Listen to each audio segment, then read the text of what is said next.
All right, welcome to another episode of Inspire People, Impacts Lives. I'm your host, Josh Kosnick, and today I have Colonel Eric Lopez from down south. We're in rainy Wisconsin currently, but this is our first Zoom podcast interview, but I'm really excited that Brad Fritz was able to introduce us and then we can spend some time together. We're talking about vulnerability today, and I'm really excited about this conversation because at least me, I don't think I'm the only one, but I don't think when you think of the military, vulnerability is the first thing that comes to mind. So before we get into it today, Colonel, tell us a little bit about yourself, your background, and what you want the audience to know about you. Sure, Colonel Eric Lopez. I've been married 23 years. I've got two boys. One is 20 and one is 18. So we're about to be empty nesters.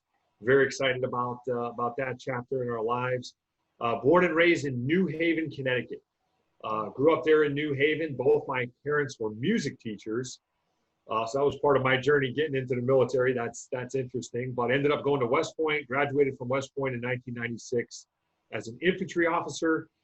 Served in some great units, the 101st Airborne, 75th Ranger Regiment, 10th Mountain, 1st Infantry Division, 3rd Stryker Brigade. I've got 7 deployments, 5 to Afghanistan and 2 to Iraq.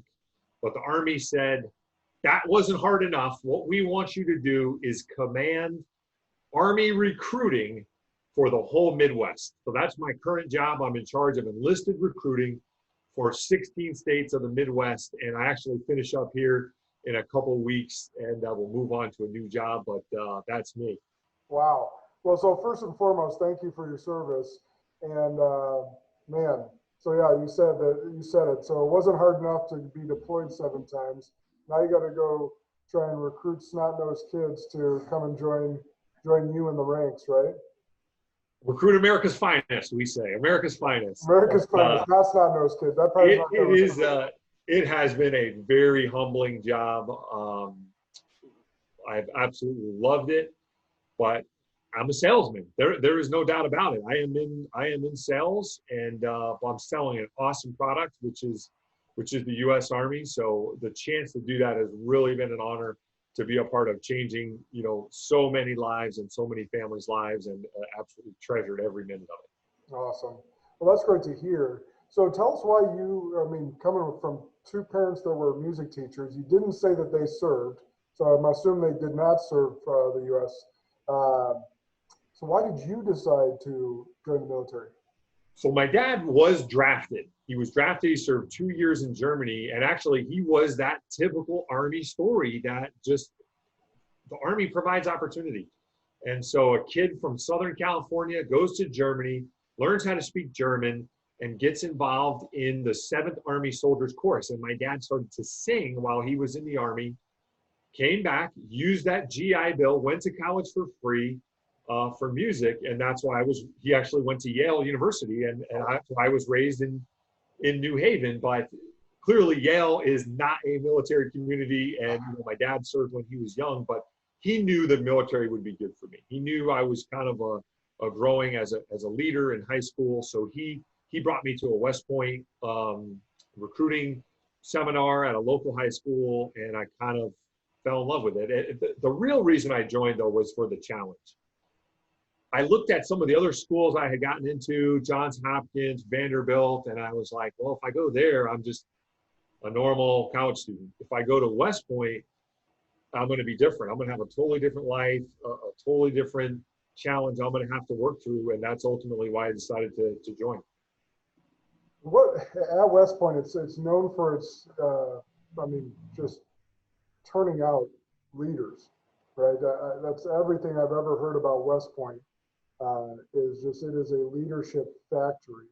What was a major turning point for you there, or possibly maybe a different direction for the question? What was your biggest leadership learning lesson there? So first of all, I was just trying to survive, okay? You can talk about the leadership factory and all that. I was trying to make it to the next day. I really struggled with academics. My first 2 years, you have to take all the, calculus 1, calculus 2, physics 1, physics 2, chemistry. So the turning point for me was when I made it through my first 2 years and I was able to kind of get into my major and just take a chance to breathe. So I think though, as far as my growth as a leader, there wasn't a turning point. It was a slow burn, just slowly listening, and you're around so many great leaders and so many, you know, all your professors are military. A majority of them are military. So you just, it's not what they're teaching you in calculus, it's the stories they're telling, it's the leadership vignettes. So I think it was a slow growth for me and a slow maturity through my 4 years at West Point. But I was just trying to survive, and I was really glad to make it and get to the end. But a lot of lessons I learned have served me well in the military. Is there a mantra or anything that do they just feed into your head that served you well throughout your life? Yeah, I think, you know, duty, honor, country is those three hallowed words that we focus on. And another one is the character piece. A cadet will not lie, cheat, or steal, nor tolerate those who do. So that character is something that West Point really inculcates in all the cadets, and we do the same thing in the Army with our Army values. And in basic training, our newest privates, they learn character, and that is the foundation of everything we do. And I think that's a great something that we focus on in the Army that's really special and might be a little bit different than what you see in the civilian world. Yeah, so that's really good. Actually, the question that came to mind as you're saying that was more from a recruiting standpoint, because you're out there selling the dream, but how do you interview for character? Because to me, I think, and especially me, I you know, lead and advise over 90 different advisors, and character and integrity are certainly something, as we're dealing with other people's money, that my advisors have to have. So I know my different ways of going about that and meeting multiple people in my organization because I feel like you can fool one person. It's hard to fool multiple people as to who you truly are. So that's part of my process, but I'm curious as to how you interview or what you look for as you're recruiting cadets or young men and women with character. It's very hard to get into the Army. It is much harder than you and the American public probably thinks. You take any high school in America, only 1 in 3 people sitting in that room can get into the Army. Whether it's for legal reasons, medical reasons, physical reasons, or they can't pass the written test to get in. We have a scholastic test you have to pass, and it is tough to get in. So the process really does narrow down and really help refine the amount of people that can actually get in. And then as soon as you enlist, we treat you like a soldier. So you don't just enlist and you go to basic training the next day. That's not how it works. You enlist and you might not stick to basic training for 6 months or even a year. And in that process, the first class we're going to teach you is the Army values. And we call those our future soldiers. And we do future soldier training with them every week. And we're already starting to build and look for those that are not going to be leaders of character. And we're going to train them and work with them, and then get them into that pipeline through basic training, where they'll continue to grow as leaders of character. So it's a process, but it starts from the very first interaction. That's cool. So what do you, or possibly the Army, look for as you have these cadets that get through those 3 phases, that are able to pass, get into the Army, go through, whether it's West Point or just go through basic training and through the regular rank and file? As you progress in leadership through the Army, what are the major characteristics that the Army or you personally look for as a leader? The Army makes it very clear what they want in their leaders. And the great thing that they do is this is how you're evaluated for your yearly ratings. And it's 6 things: character, presence, intellect, leads, develops, achieves. And when we counsel our folks, do that developmental counseling, that performance counseling, we evaluate them in those 6 areas. And then ultimately your report card, your yearly annual evaluation, you're ranked and rated on your strengths and weaknesses in those 6 areas. So the Army does a great job of saying, this is what a leader is. these are the characteristics and attributes we want in a leader, and we're gonna grade you on that. And it's those 6 areas. What I like about what you said there, those are great areas to track, but it's very clear. So if anyone wants to climb the ranks, they know exactly who they need to be and what they need to do. And at the end of the year, they'll get a report card and essentially, here's what you're doing extremely well, and here's what you need to work on to continue to progress.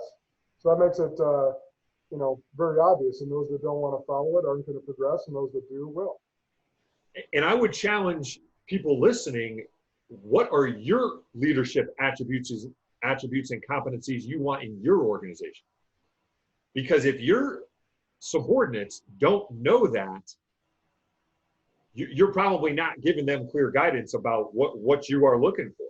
So a lot of times as leaders, we're frustrated because, my employees they're not doing right. They're not doing, what I want them to do. Well, have we really made it clear to them, this is the expectation, this is the standard?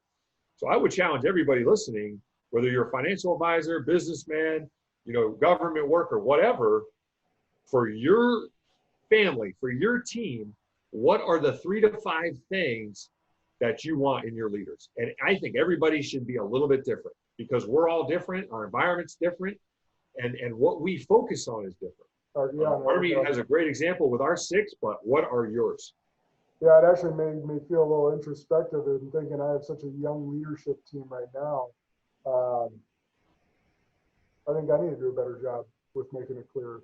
So that's a good gut check for me as well. So I've seen your YouTube channel and some of the great work you've been doing on social media. Maybe we'll get into some of that later, but I'm curious as to why leading with vulnerability stuck out to you as such a topic suggestion with us. Because again, as I started the show, it's like the Army doesn't necessarily scream vulnerability to the public. So I'm really, and especially with male leaders in particular, us as men, and we've talked about this, Chad and I, and then on the show as well, we are not taught to be vulnerable. In fact, it almost gets beaten out of us the older that we get by most of our parenting and societal norms. So why did that stick out to you? It stuck out to me because I am in the business of destroying stereotypes as a recruiter. So many people have stereotypes about the Army based on Hollywood. Lone Survivor, Saving Private Ryan, all our Hollywood military favorites are based on a very small population of infantrymen, special operators, combat soldiers. That is a tiny, tiny part of the Army. And one of the things when you talk about moms and dads out there who are making the decision of whether they want to send their young men and women to serve, there are stereotypes about the military where, like you're saying, it's very hard-nosed, it's very, they don't listen. So that's why I said, man, I'm going to go on the show and talk about being vulnerable to let people know that in the Army, that's a big thing that we value. And we want people to be empathetic. We've actually just added empathy as one of our core values. And that's something that's important. And it's breaking a stereotype that many people probably think about the Army. Yeah, no, that's really good. Do you have a few examples, time where you've had to lead with vulnerability and the biggest impact that they've had on whether it's you or people that you lead? The biggest example I have is being able to share with my infantry battalion, so standing in front of 800 men and women and say, it is okay to get help if you need help in the area of mental health or behavioral health. And sharing with them my story. When I came back from my 5th deployment to Iraq, it was a 13-month deployment. And when I came back, I was like, I need help. My marriage was struggling. My family was struggling. It just didn't feel right. And I went and I saw a counselor for about 6 months, about once every 2 weeks. And it really helped me grow and talk through all the things that had happened in the deployment. And that allowed me to stand in front of 850, hardened killers and say, hey, if I can do it, anybody in this formation can do it. There is not a stigma in this organization against getting help when it comes to mental health. If I can stand up here as your leader and say that I went and got help, that means all of you can get help. And that's, when I was going to counseling, they said, you are the highest ranking person we have ever seen in here. And then they said, well, do you want to come in civilian clothes? I said, no, I don't care who sees me. I think that's a good example about being vulnerable and showing everybody that just because you're higher rank doesn't mean you're not, you're impervious to all the challenges that come with combat. So that was probably the biggest example of just being overtly vulnerable and real to my organization. Yeah, man, that's awesome. So, because I'm a huge proponent for mental health and continuing to get help. We've had, I've talked about in the past. My father-in-law took his own life, and he struggled with mental health for a long time, and he was getting help. And so it's even like some strong, successful people in our world, sometimes stuff is too hard to overcome. And so I'm wondering, as you're sitting up there as the highest ranking officer, go through that, talking to 850 people, has the Army changed over time to kind of mandate some of those things, or it's still a choice where you kind of have to sell them on it? It's definitely changed, and we've definitely gotten better. One thing the Army done is train more on it. So train more on mental health awareness, on how to talk to your folks. So the Army's really grown, and it has gotten better. I mean, I can't imagine what it was like in Vietnam and what that era went through without the behavioral health outlets that we have today. It must have been very tough. But the Army's definitely grown in that area, and the Army has so many outlets to get help. You've got chaplains, you've got off-post behavioral health consultants, you have on-post folks at the hospital, at the normal hospital. We have military family life consultants that kind of do the family side. So the Army's really put a lot of money into it, and I think it's really made a difference. That's really good to hear, because I think in the public we hear, suicide rates for veterans going up. We hear our veterans not being taken care of as well as they should be from a health standpoint. So it's really good to hear that internally that there's some big changes happening, and hopefully, whether it's just perception or just what we're being told in the public, that the veterans have those resources for them as well to continue to get that help, because as I know, with mental health, it's a never-ending battle. You got to continue to foster a green and growing mind. Otherwise, it can sabotage real quickly, especially for people such as yourself that have seen some of the worst things in the world, versus us civilians that don't have to go through those atrocities. So that's really good. So let's talk about leadership and vulnerability. And I guess so. Chad put the question in here on the hard-nosed leader, and I guess what comes up for me is Full Metal Jacket and the drill sergeant. I think again, Hollywood, right? So I'm thinking of that. So compare and contrast the hard-nosed leader versus someone who leads with vulnerability from your perspective. I think there's nothing wrong with being a hard-nosed leader, and part of that is your personality, and that's okay to be true to yourself. I think for leaders, we have to understand that it's a spectrum, that there's going to be times when the organization needs you to say, look, this is what we're going to do. We're going to get it done by this time, go, and be a little more hard-nosed. And there's going to be times when we got to be a little bit more understanding and have a conversation and figure it out. A lot of times we want to make things so binary, one or the other, and it's often, how do we move on that spectrum of, in the Army, we call it command and control on one side, where you really issue an order and I ensure that order is complied, to, on the other side of the spectrum, a place where I'm issuing guidance and really want to see my employees take the initiative. So we're always going to be on that spectrum based on trust and risk. If you have a brand new employee, you might be a little bit more on the hard nose side, on the compliance side. If you've got somebody that you trust and the risk is low, you're going to give them clear guidance and you're going to let them run. And I can't wait to see what you come up with. So I think it's about the spectrum. Now, there is something in the Army that we call a toxic leader. And a toxic leader, to me, is somebody who puts themselves ahead of the organization and puts their own personal needs ahead of the organization. And that is absolutely wrong. But that spectrum of command and control versus kind of giving guidance and empowerment is something that is okay. And we got to understand where we are on that spectrum and be deliberate with different people in how we engage them. So, what came to mind there for me was, how does, in an Army which is so regimented and follows the linear path of officers to rank and file,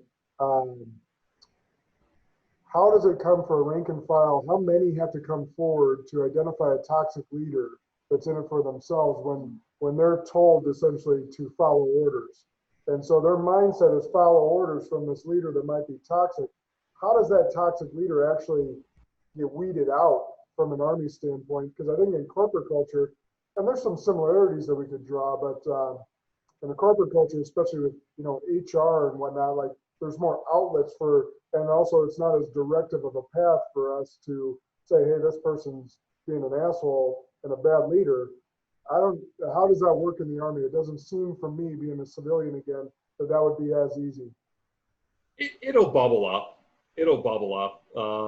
Social media is one of the ways, just being frank, that it does bubble up and it can come out and then start to gain traction. I think the key is engaged leaders at higher levels who are always looking at their subordinates and really understanding what are those subordinate leaders doing. And if I have a subordinate leader, I probably should know about it. I probably shouldn't be up there with my head in the clouds and have no idea that I have this mid-level leader that's being arrogant, being conceited, treating their people badly, putting themselves first. If I don't know that, then I'm on the hook as well for not being engaged downwards and understanding that.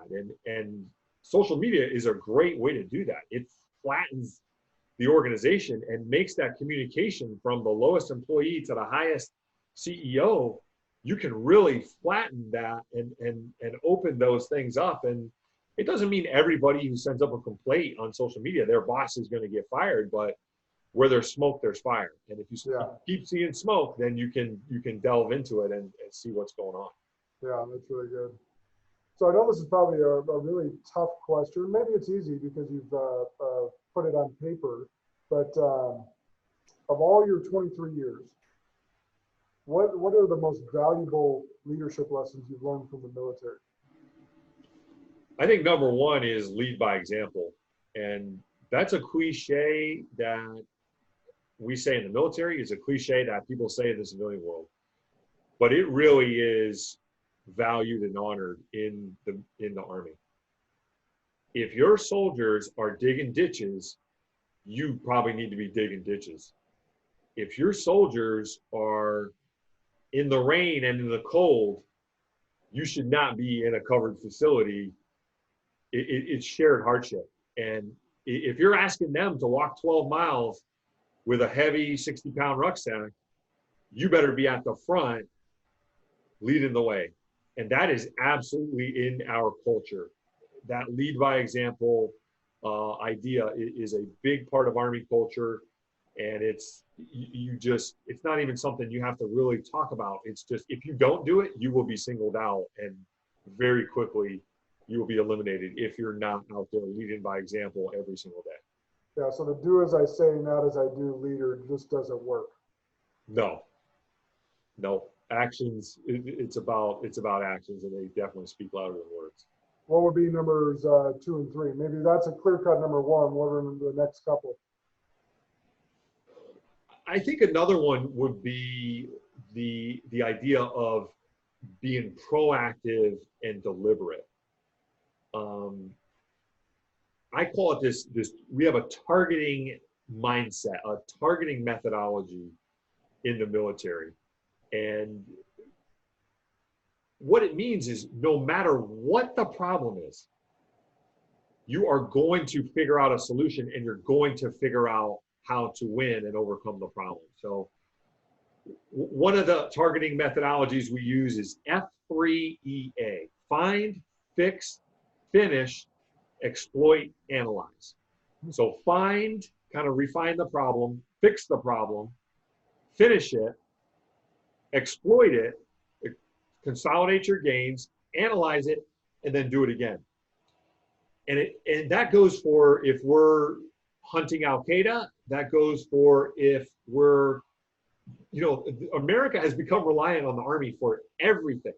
We got wildfires in Colorado, send the Army. We got hurricanes in Florida, damage. Well, what are we gonna do? Well, send the Army. If you remember when Ebola kind of creeped up in Africa, what did they do? They sent the 101st Airborne to Africa. Who's in charge of finding the COVID vaccine? An Army 4-star general, General Perna. And it's because we have this mindset of we're always, I call it that targeting mindset. Identify what is between you and mission accomplishment, and then come up with a way to get over it. And if you can't get over it or through it, then you ask for help from higher to help you get through it, and then you keep going and you always accomplish the mission. So that winning mindset, that targeting mindset is probably another big part of our Army leaders that are built in there. So you took that in a totally different direction when you said proactive than I thought you were, but that's a great acronym that you guys have. I was thinking you were going to take it about being intentional, which in some ways you were, but there's some different stuff there. So one of the things that I thought about with intentionality is like being intentional about everything that we do, right? So you and I were intentional about setting this time aside. We were intentional about Chad getting us both notes so that we felt that we could have as much impact in this hour as we possibly could. Everything that everyone does in life should be intentional in some way or another. If you're going to go to the gym, if you're not going to go to the gym, you're intentionally going to the gym or you're not going to the gym. So I think intentionality is really good, but I love that acronym you gave. And again, thank the Army for everything that they're doing, from curing our pandemic viruses to fighting our wars for us. So it's amazing. Let's talk about mindset real quick. So here at our firm, we talk about power of positivity, having a winning mindset, can-I mindset, constant and never-ending improvement. So a lot of the stuff that we're talking about with personal growth. But what is your take on mindset, and how has it been fundamental in your career?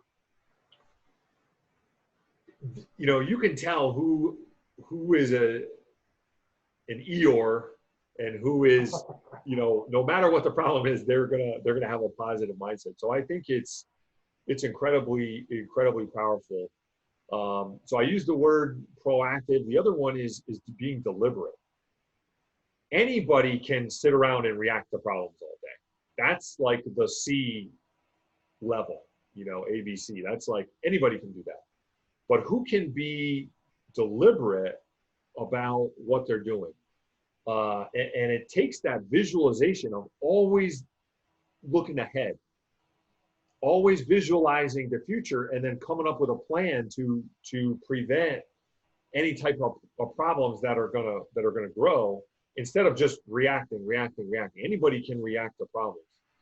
And that's a huge change in mindset. And I think even in the Army, that's your top 10, 20% of Army leaders can really do that well and are constantly visualizing the future, visualizing how this is going to play out, and coming up with a plan to mitigate risk and problems ahead of time.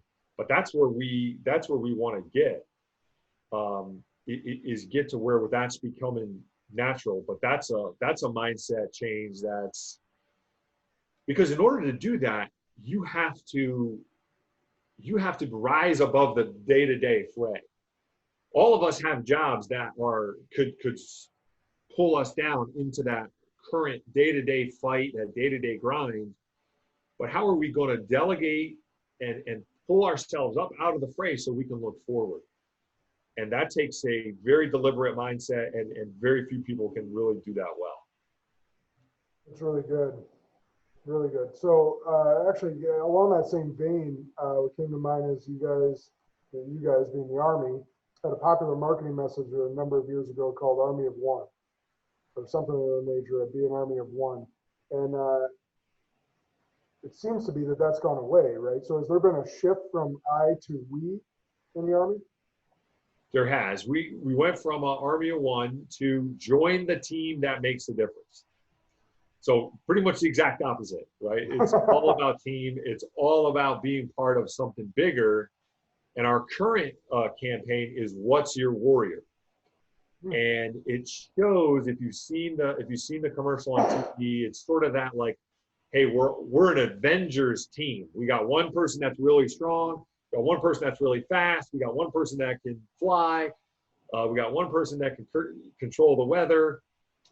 And that's appealing to the younger generation, but you have your individual contribution to the team mission. So, what's your warrior? And that goes to, debunking the myth that everybody is a combat infantryman. No, there's 150 different jobs in the Army you can do. We got cyber warriors. We got IT warriors. We got medic warriors. We got aviation warriors. We got,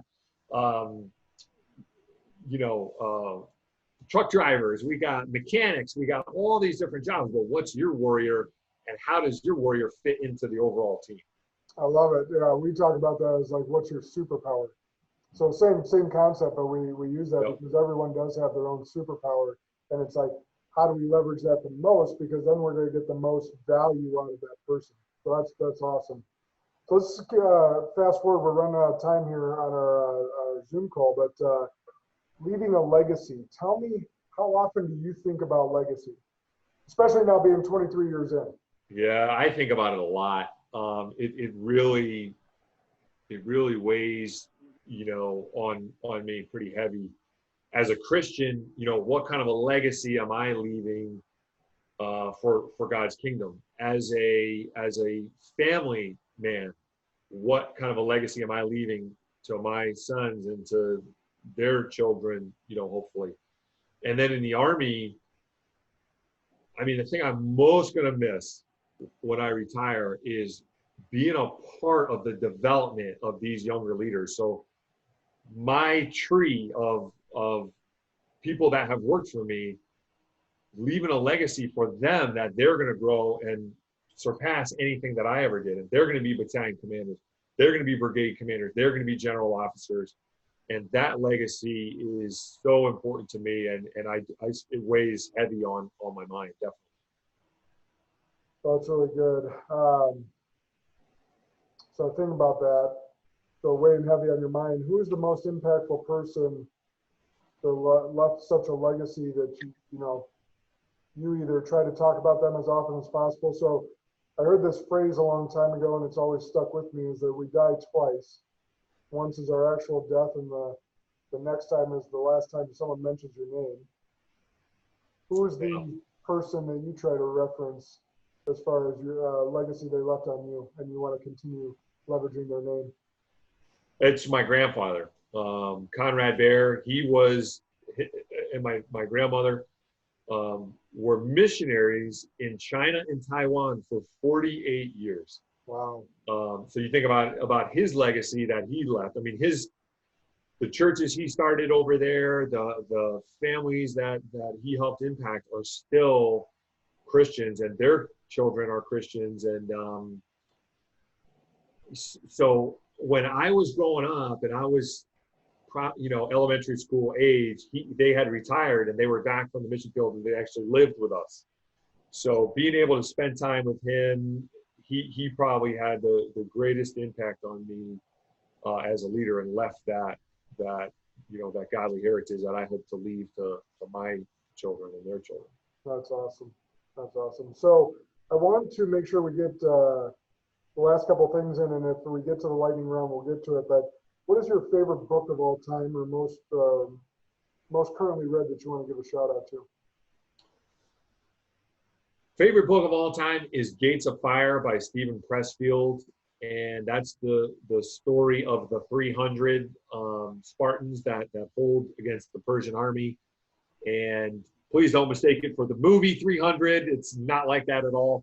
But it's really that servant leadership. It's really that leadership by example that we talked about by the leader of the Spartans and what they did. The most current book I read was Grit by Duckworth, and that's pretty good. I think that's one that most people read, and I definitely learned a lot about that sort of, talent plus passion plus drive equals that grit factor that she has, and it helped me kind of say, hey, where am I on this, and what do I need to be grittier about? So both of those were good reads. I'll have to check out Gates of Fire because I read War of Art by Pressfield, and I thought that was great. So I'll have to check that other one out. Your favorite quote? Favorite quote? I'm going to go with a quick verse from the book of Matthew, where the disciples, they asked Jesus, hey, what's the greatest commandment? What should we be doing? And Jesus said, love the Lord your God with all your heart, soul, and mind. Love your neighbor as yourself. It's the golden rule, right? Love God, love others. We talked about simple, clear guidance, right? That's simple, clear guidance. That's probably my favorite quote. Very good. And we got about 45 seconds to tell us about what do you want to be remembered for? Say that. Oh, what do I want to be remembered for? What do you want to be remembered Absolutely. for? Yeah. It's that legacy. It's that what I have taken the time as a mentor was something I love to do, whether it's at mentoring people at church, in the Army. That's really what I want to be remembered for, that I was a mentor and I helped people grow and develop as leaders, as Christians, as husbands, as spouses, like that. Chad just told me my timer was off, so we got a few more minutes, so we're all good. So good. All right, so let's try the social media realm. How are you using social media today, and what tips do you have for our audience to consider using? And what's interesting about this question is what you were talking about is, like, again, seeing a colonel on using the social media. Like, I know that's leverage for you in recruiting, but it's just kind of interesting to think about that. So how do you use it? What tips do you have for the audience? First of all, I think we got to use it so we're relevant with our workforce. Our Gen Z and millennial workforce, that is how they communicate. In fact, they may even communicate better through social media than they do face to face. So we got to use it because we got to be relevant. The big thing about social media is it allows us to communicate. Email is too slow. The new generations, email is too slow for them. And look at the communication of an email with an attachment versus a YouTube video where you get body language, you get voice tone, you get inflection. It's faster and it's more clear. So for me, I have 270 recruiting stations across 16 states. And I was very deliberate to communicate with them through YouTube videos every month. And my command sergeant major and I really had fun with it. We dressed up in costumes. We did a Men in Black one. We did a Christmas one. And people watched them and they loved it. And it would allow them, instead of the colonel tells the major tells the captain, the telephone game with what my priorities and guidance was, it goes from me and really gets down to everybody. So it helps you speed and flatten your communication chain. The other thing it does is, you talked about the positive mindset. It promotes positivity because you decide what goes on your social media page. So you can constantly be communicating and reinforcing those messages that you think are important. So I said the Army values, those six things: character, presence, intellects, leads, develops, achieves. I can use social media to constantly keep hammering my audience, internal and external, with those messaging. So which is important to us. You got to keep saying it again and again and again. Social media allows you to do that. The other thing it allows you to do is promote collaboration across your organization. And we use the Group Me app, and I had all my company commanders on the Group Me app. And I would tell them, if you have a good idea that's working, put it on the group me. If you are doing a training event and you have extra slots, put it on the group me so your peers can do it. And as I went around, somebody would show me, they want to show off to the boss. Hey, sir, look at the spreadsheet tracker we had. I would say, put it on the group me. And then boom, all the other people in the organization have it. And then they start sharing, and then they start talking and having conversations horizontally.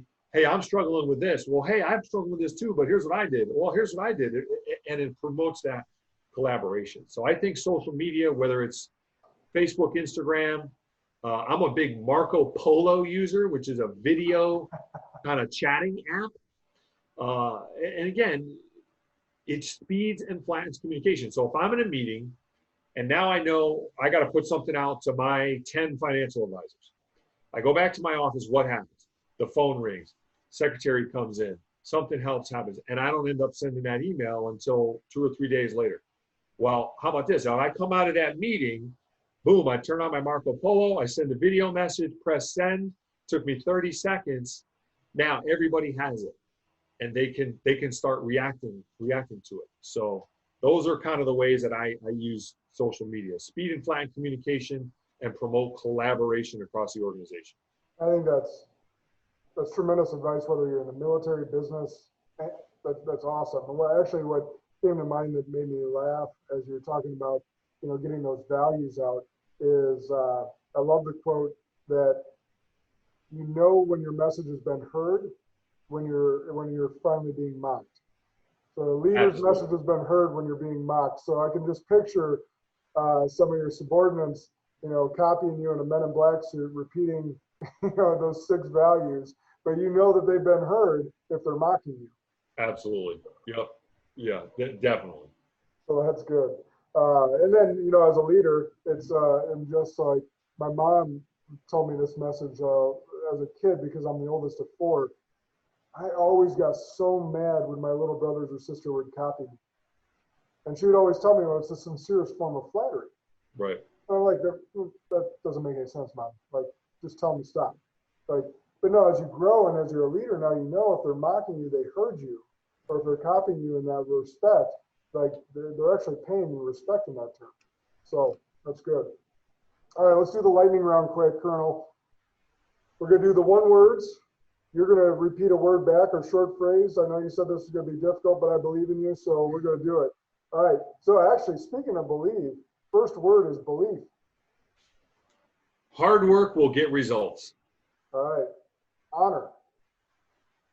The greatest honor for me was command and combat. Opportunity. Opportunity is there. You got to seize it. Challenge. Challenge is just a mountain to be overcome. Death. Death is a new beginning. Life. Life is a chance to impact others. Like that. Most people.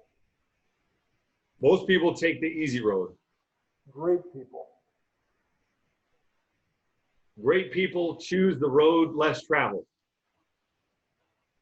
Speaking of that real quick, so it's funny you say that. See this on camera. This is a little card that is a road less traveled sitting right here on my desk in front of me. So by Robert Frost, for anyone that has not read this poem, Colonel Lopez just talked about a road less traveled, or the road not taken is what it's actually taken. So pause on the lightning round, because that was just highly coincidental that you said that. Yeah. That's sitting right in front of me. All right, so last 2 words, inspire or inspiring. Inspire soldiers. I get inspired every day when I see what they do. That's awesome. Impact. Impact is what I hope I can have on my organization and everybody I come in touch with. Well, just based on our conversation today, I know you're having a huge impact on your organization.